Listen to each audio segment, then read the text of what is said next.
Dinosaurs, the most sophisticated, best-engineered, highly adapted survival machines ever created by nature. These guys were very successful. 165 million years of evolution gives these prehistoric giants weaponry, defenses, and advanced senses able to put modern animals to shame. Now, with cutting-edge imaging technology, we can go deep into a dinosaur's body and reveal how adaptation makes them stronger, smarter, tougher. For me, it's the ultimate mystery. What allowed them to be so successful for so long?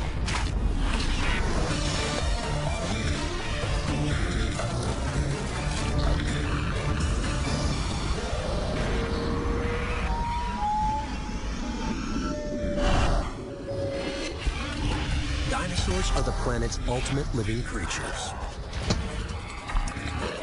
They survived for over 165 million years. The key to that success are bodies well designed on the outside and precision engineered on the inside. Their advanced physiology comes down to one thing: adaptation, the result of both natural and sexual selection. Over more than 10 million generations, these giants continually improve, creating one better dinosaur after another. Natural selection is eliminating those animals that are not smart enough to do the job they need to do, eliminating the clumsy, and favoring those that have the brain power to accomplish these complicated tasks. Evolution means some species thrive, while others are driven to extinction. And in animals with such dangerous armaments, competition for survival can be deadly. Late spring, the Cretaceous period.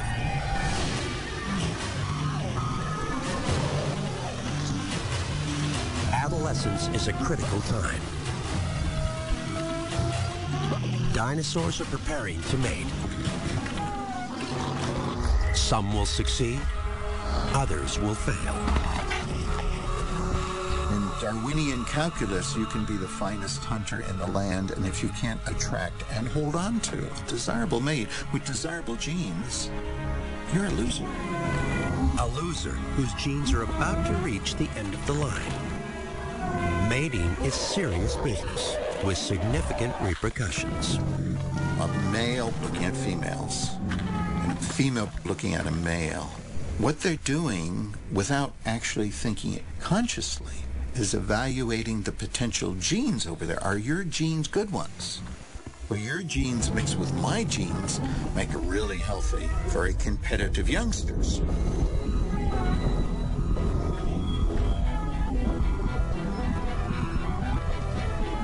Clues that males are approaching sexual maturity abound. The crest on an adolescent Parasaurolophus is now fully developed.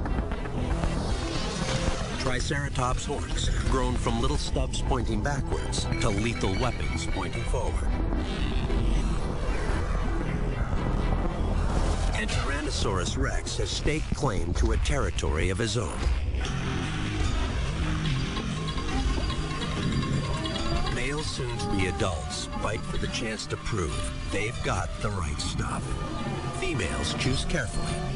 Only the strongest, fittest, or smartest males will do. And when it comes to reproducing, something else is critical: timing.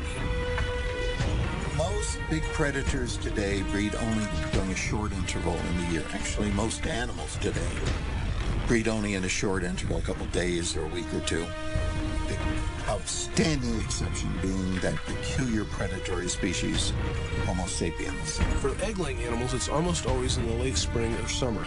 That way the eggs can be incubating during the summer, during the warmest part of the year, when the climate is the most amenable to the production of young.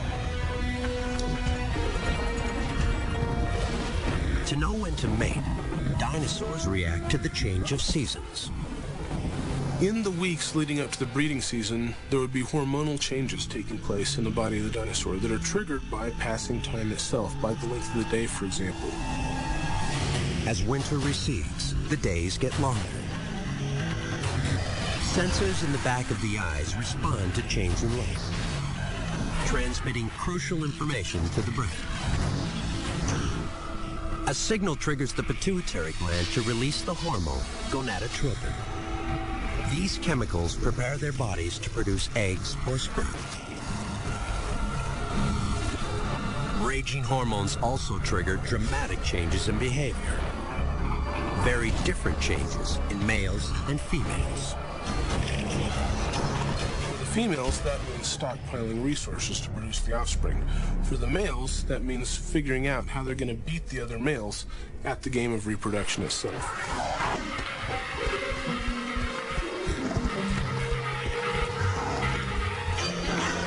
They're more alert. They're more visual. They're being more aggressive. There are more fights. We're getting a whole cascade of social complexity, which would be really fun to watch. With hormones racing through their veins, a carnivore's advanced killing tools become even more deadly. Between the ages of 15 and 18, the mortality rate for meat eaters like T-Rex increases fivefold. This is the age adolescent males begin to challenge older, more experienced males. Battles may start over a mate, but they can quickly devolve into a death match. There's going to be some threshold, some test that the male has to pass to get the privilege of mating with the female, get the privilege of reproducing. Fights break out over territory, bragging rights, and of course, to impress females. These clashes are shows of strength, meant to prove who has the best genes. Fortunately, most of the time, death to your opponent is not the goal. It's all about getting your genes into the next generation. Evolution tends to favor types of displays between members of the same species that are not necessarily lethal. That it becomes clear that the one who wins that match has something better than the other ones, a healthier pattern, a more vigorous display, hinting at a better internal condition, a more healthy condition. One of the things that seems to be true in the animal kingdom today is that when animals have extreme structures, they do use them as display boards, as advertising boards, especially during the breeding season. Weighing in at 6 tons, Triceratops are the street fighters of the Cretaceous. For this bruiser, the most powerful herbivore of all time, evolution means getting stronger, tougher, meaner. And those are exactly the traits females look for in males. Triceratops' bony frill forms a defensive shield. A strong one is a sign of strength and power. But maybe it advertises something else as well. The frill might have evolved as a defensive measure against predators. It might have evolved as a species recognition character.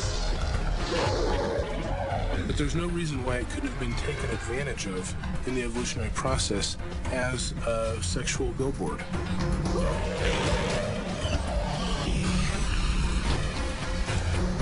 Could a Triceratops frill, like a peacock's feathers, be a display of virility? One clue is that it changes color. The bone that forms this shield is riddled with a meshwork of arteries and veins. In times of stress or excitement, hormones are released into the bloodstream. Arteries in the neck widen, and blood rushes to the frill, turning it blood red. It's a ritualized drama with one single goal. You're going to have to demonstrate to the females that they're the biggest and healthiest and perhaps smartest of the males, that they have earned the right to reproduce by proving themselves worthy. Earning the right to reproduce means earning the right to impact the future of your species. I suspect this whole dance had pretty much been choreographed through their lives, where they came in and then locked horns and started pushing. When bull meets bull, there could be potentially a long and prolonged fight, not just snorting, and we did snort, and pawing the ground, but thrusts and counter thrusts. Just kind of like an arm wrestle using their horns. For males, with horns 4 feet long, 6 tons of muscle, and a shield made of solid bone, competing for a mate is risky business. But for a female, creating the next generation takes hard work and facing life or death choices. Failure can mean bringing youngsters into a brutal world. A world where they simply don't stand a chance.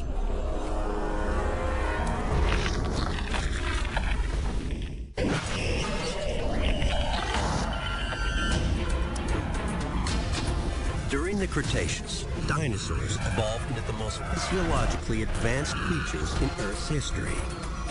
A sauropodon can reach 60 feet tall, towering over its surroundings.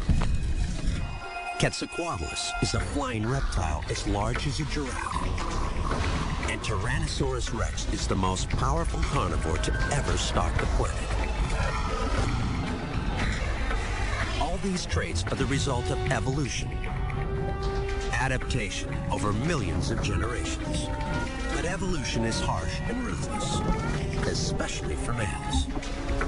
One by one, natural selection and sexual selection leave the weak and the timid behind. Most of the males are probably not going to be reproducing. So if you're a male, the problem is making it into that small percentage that are actually going to be sending their genes to the next generation. Evolution doesn't like losers. It only works when the best genes are passed on to the next generation. It's the law of the jungle, and the spoils go to the victor.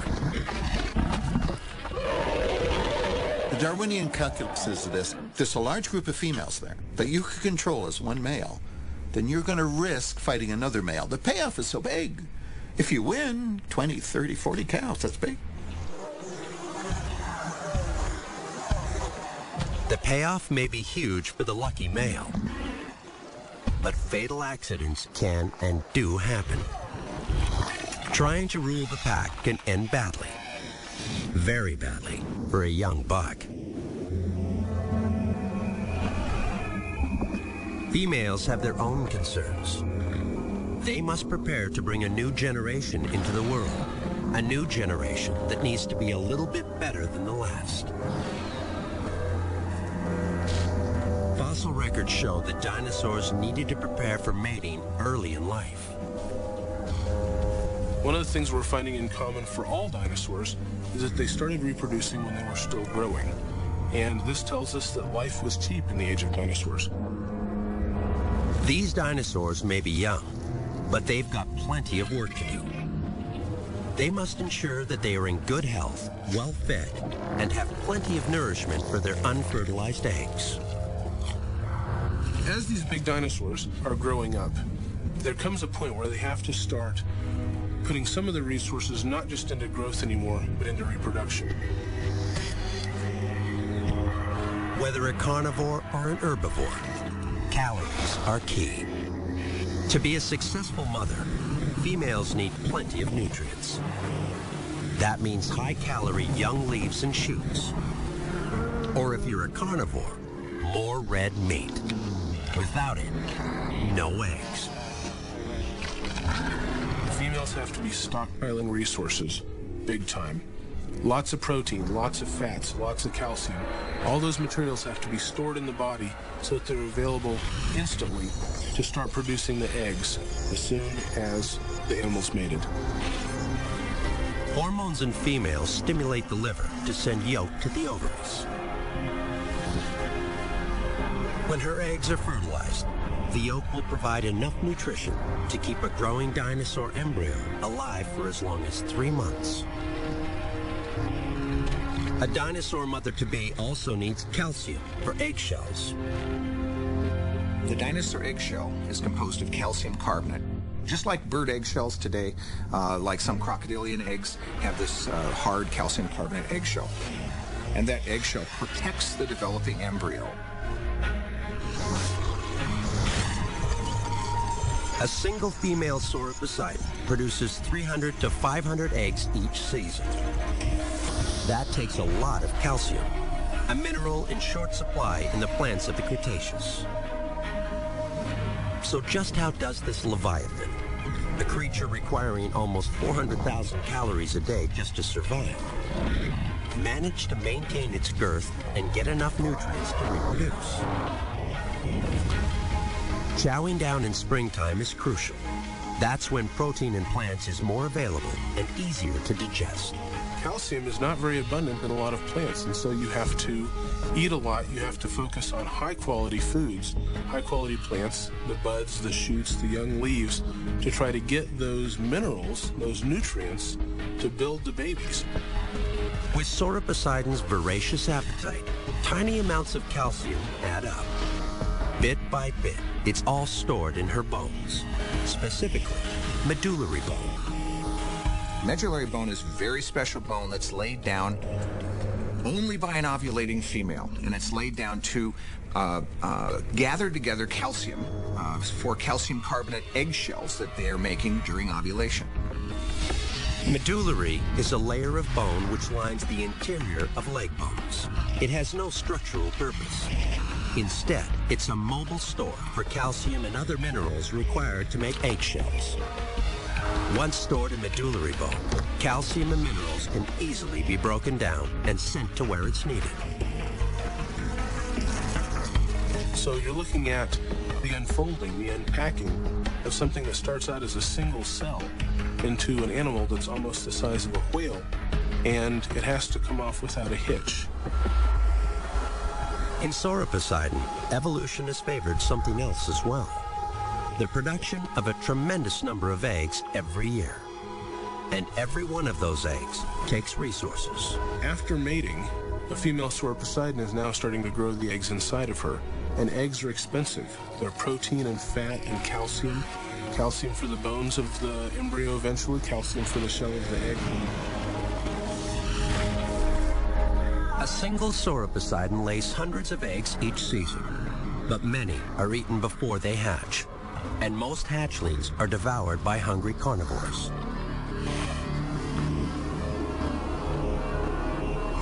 Tyrannosaurus rex, on the other hand, has evolved into something entirely different. These powerful meat eaters are intelligent and well-armed. They are killers and scavengers. A female ready to pass on her genes is on the lookout for a male with huge jaws, a powerful grip, and a mouthful of steel-tough teeth.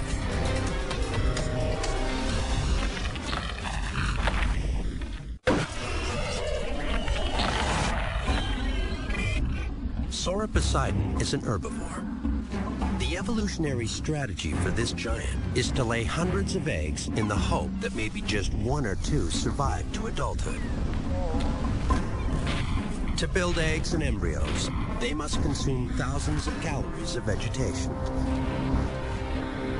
Tyrannosaurus rex is a carnivore. To produce eggs, it too needs nutrients, calcium and protein. But this female doesn't get calcium from munching on plants. She gets it by crunching bone. The bones of plant eaters. Tyrannosaur could process a lot more of its prey, be able to digest more. It could get the meat from the marrow, the nutrients from the marrow. It could even digest some of the bone itself. And there's proof that T-Rex got its calcium straight from the bones of herbivores. We have T-Rex turds, we have coprolites, fossilized feces from Tyrannosaurus, and it shows pulverized bits of plant-eating dinosaur bone in there. So it munched down and crunched the flesh and the organs and the bones and swallowed all of it. And the bones made it out in digested form out the other end of the T-Rex. A female Tyrannosaurus rex needs to store the calcium she's building up. And like a sauropposeidon, she'll store that calcium in her medullary bone. Staying strong is imperative for a female preparing to mate, especially since compared to a male, she has far fewer chances to get reproduction right. Females are born with a set number of eggs within them, so that they have only a set number of, I call them tickets to eternity, where males produce these by the millions every day. They produce more sperm. Females only have these few eggs, and they have to invest their time, their resources within their bodies in the development of these eggs. Evolution, too, has prepared for this difference between males and females. One of the interesting things about dinosaurs in general, including T-Rex, is that if we look at their skeletons, we often see that there is one form that's bigger bone than the other. And it turns out that those really big ones, those really massive ones, the most scary ones of all, were female. For a female T-Rex, finding just the right male to deliver strong offspring, to pass on that one trait that just might give her young the edge they need, is not easy. Tyrannosaurus rex live a solitary existence, and just a handful roam a huge territory. The larger the animal, the smaller the population that the surrounding territory and surrounding animals can support. So, actually coming into contact, males and females coming into contact, might be a rare occurrence. There's little direct competition between males. For T-Rex, it's more about protecting your territory from intruders and tracking every female in your range. I think the sense of smell would allow a male or to know of an ovulating female probably miles away. A Tyrannosaurus rex is one of the largest, most powerful predators to ever walk on two legs. But a male hoping to mate must be cautious and keep his distance until he's sure the time is right. The choreography of courtship in T-Rex would have been interesting to watch. Let's say it's a stranger male attempting to insinuate himself with a female. They're eyeing him with Darwinian calculus. Is this the type of male whose genes we want mixed with our genes to make the next generation? A T-Rex is not just huge and vicious, it's also smart. Courtship, no doubt, followed a strict set of rules. Well, the female has to perceive the right signals from the male. So they might, in time, over a span of several days, weeks, start looking for one another. Let's court, let's get together. I don't know, maybe dinner in the moon. For a male T-Rex, when it comes to impressing a female, there's another problem. The female T-Rex is much the same shape as the male, as 10, 20, 30% bigger, which means stronger, which means one-on-one, the female's going to win every time. A lone male trying to attract a female is definitely taking his chances. Correctly reading cues from the opposite sex may make the difference between life and death. Yeah, if we think about the males being, only two-thirds the weight of a female, the size of a female, if there's going to be any kind of an argument, the female's going to win. This size difference is true with most dinosaurs. But in the case of T-Rex, it's extreme. The risk would be if you really make her angry, she might eat you for lunch. Even for a male who's made it this far, about to be rewarded with his prize, this one final challenge can be deadly. Now he's in the danger zone. He's within the killing zone. If the females reject him there, they can bite his head off. And that's the end of him in terms of Darwinian calculus.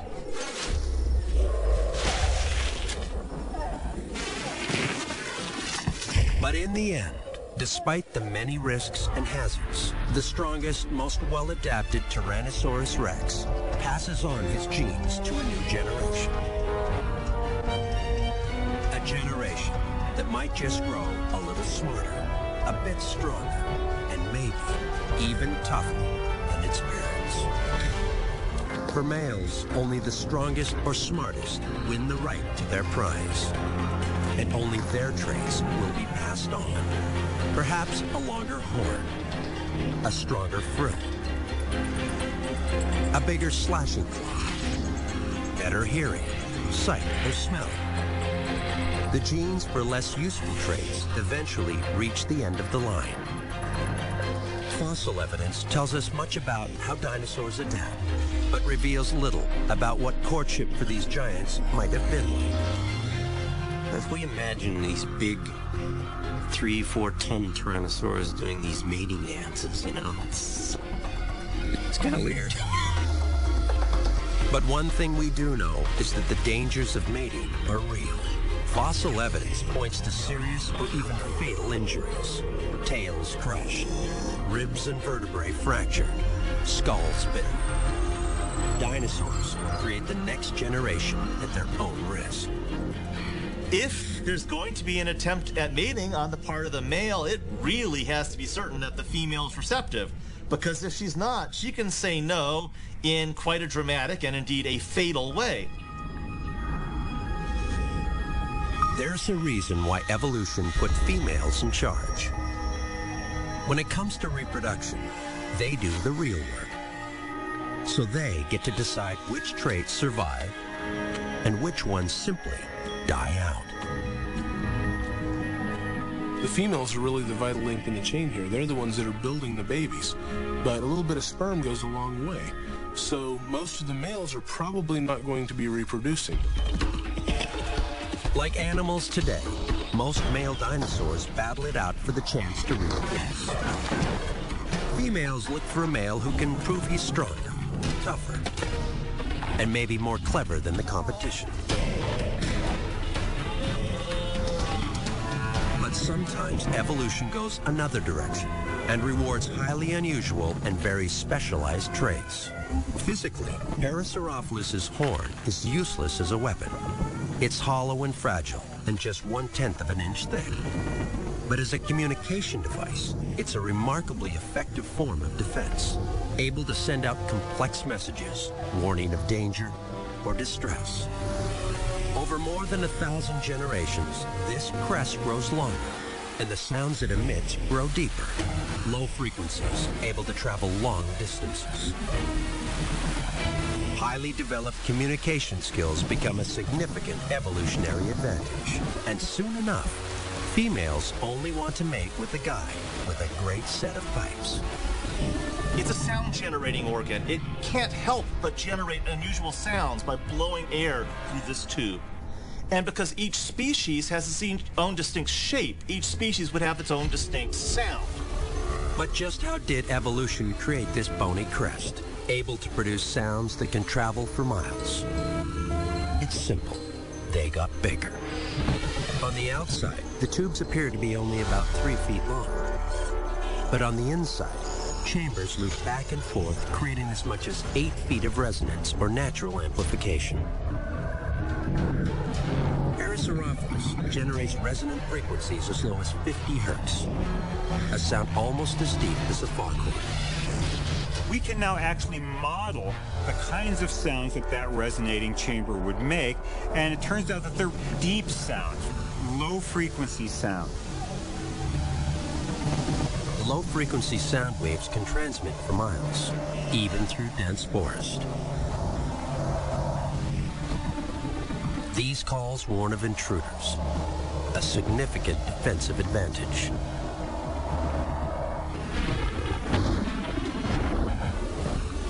But just how did evolution create a bony crest able to produce sounds that can travel for miles? The answer is simple. For a Parasaurolophus, the traits that make survival in a savage world possible soon enough become the very same traits that attract a mate. For a healthy male, a communication device doubles as the perfect tool for wooing the opposite sex. This trombone-like structure growing out of the back of the head was used for making dinosaur music during courtship. The males would be calling during the breeding season, attempting to influence multiple females. And the females are calling to challenge the males to prove themselves. Because the fundamental fact of courtship is that males lie and females are skeptical. So the skeptical females force the male to go through more and more hoops and loops and hoops to persuade the female to mate. It's called sexual selection. And like natural selection, it means that females choose traits in males that make survival of their offspring more likely. Multiply those choices over thousands of generations, and suddenly, Deinonychus' slashing claw gets sharper, faster, and more lethal. Triceratops' horn gets longer, and its shield grows tougher. And Parasaurolophus' crest becomes more advanced, and their communication skills better and better. For Parasaurolophus, a female's concern during the breeding season would mostly be checking out the guys. That is, finding which ones seemed to be the healthiest and therefore were potentially the best fathers of the next generation. Evolution perfects not only Parasaurolophus' ability to make sounds, it also selects for genes that improve the ability to hear and interpret those sounds. Various male Parasaurolophus would presumably be making very loud, very raucous calls of a very particular sort. And the female Parasaurolophus would be judging the quality of that call, probably its sound, which may have represented how healthy the individual was, and its ability to be precise in terms of generating that sound, because it showed that was a creature with a healthy mind, with all the proper genes for a good Parasaurolophus. Males with the largest crests can produce the richest and lowest frequencies, sounds that can travel for miles. Those same low-frequency calls become highly attractive to females. We would have different Parasaurolophus competing with each other with these sound calls, and the females probably calling on occasion to say, "Hey, baby, that sounds really good. You're the one for me." For Parasaurolophus, genetic modifications over time give them the tools both to pick up and emit low-frequency sounds. In fact, over time, they evolved the ability to send and receive extremely low-frequency vibrations called infrasound. Each species seems to have had its own note or series of notes. And you can have up to 5 different species of duckbill living in one place at one time. So in the breeding season, you'd hear 5 different orchestras, 5 different ranges of courtship notes. And you'd feel them through your feet, too, as they go into those really deep notes. But Parasaurolophus is the exception, not the rule. For most females of the Cretaceous, finding a mate who's stronger, smarter, and packs more advanced killing tools than the next guy is crucial. But there's more. For a T-Rex male, surviving to adulthood most likely means he's had some good parenting himself. No doubt, he's also developed some strong hunting skills. And probably even learned to duck when Quetzalcoatlus swooped down and tried to steal him as a chick. In other words, you don't make it this far without some good genes to pass down. But evolution isn't just about mating. It's also about ensuring those valuable eggs actually hatch and grow up.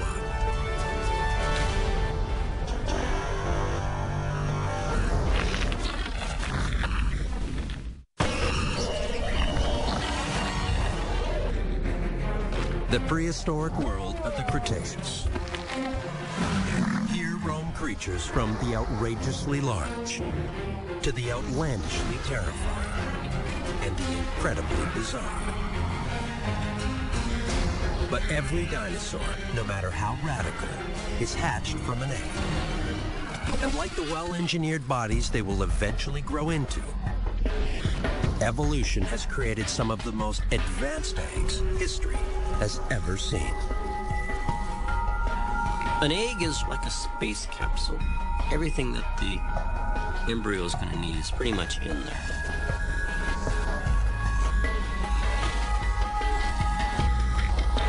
And evolution took care of something else. The shell of a dinosaur egg is built like a motorcycle helmet, able to withstand a severe shock. And then, for even more protection, there's the albumen, or egg white. The egg white is kind of a gel and has multiple functions. One is to keep the embryo that's developing moist, but also acts as a shock absorber, because if the egg gets jarred, you don't want to kill the embryo that's developing by a sudden shock. A well-constructed egg makes it that much more likely that a hatchling will survive. And when that youngster grows up, it will pass on those very same genetic traits that saved it in the first weeks of life.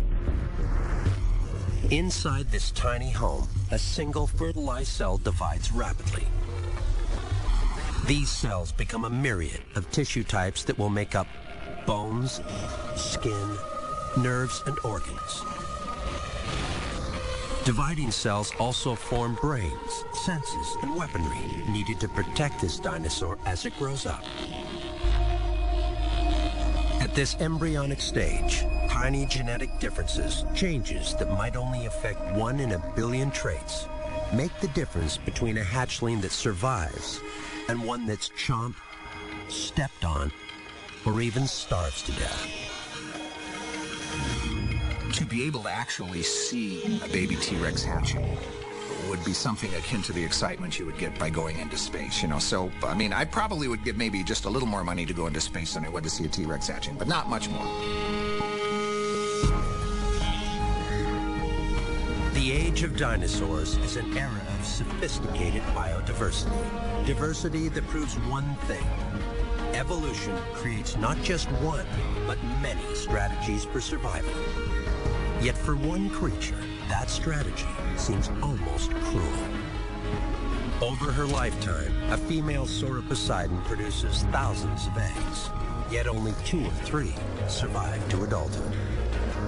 So what that tells us is that many, almost all of the offspring are being killed and eaten by predators. Losing virtually all of your offspring to carnivores sounds like an evolutionary nightmare.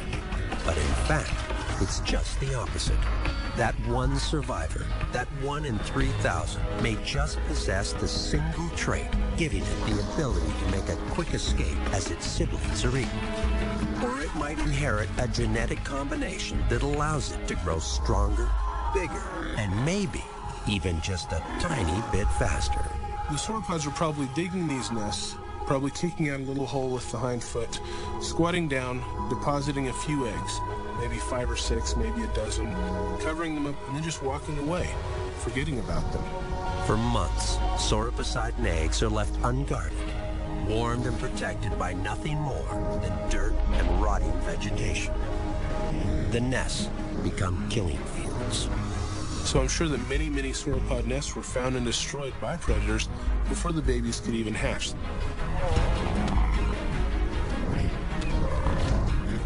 Yet with so much stacked against them, Sauroposeidon thrived for 15 million years. They're an evolutionary success story. But some scientists believe they could have achieved even more. If I was going to engineer a super sauropod, I'd give it a bigger brain, because it would be a negligible investment. We're talking about a few more pounds on an animal that already weighs 40 or 50 tons. But if it was smarter, then it could practice more extensive parental care. The babies themselves could be smarter. It could put fewer resources into reproduction and more resources into growing larger. Growing larger when you already weigh 50 tons sounds impossible, but it isn't. If I wanted to grow a 200-ton sauropod, that's where I'd start, with about 7 more pounds of brain. No land animal ever grew to 200 tons, but evolution did keep dinosaurs going for 165 million years. They adapt to a world of tremendous geologic change and soaring global temperatures. A world where little stays the same. But then comes catastrophe from the sky. A meteorite strikes the Earth.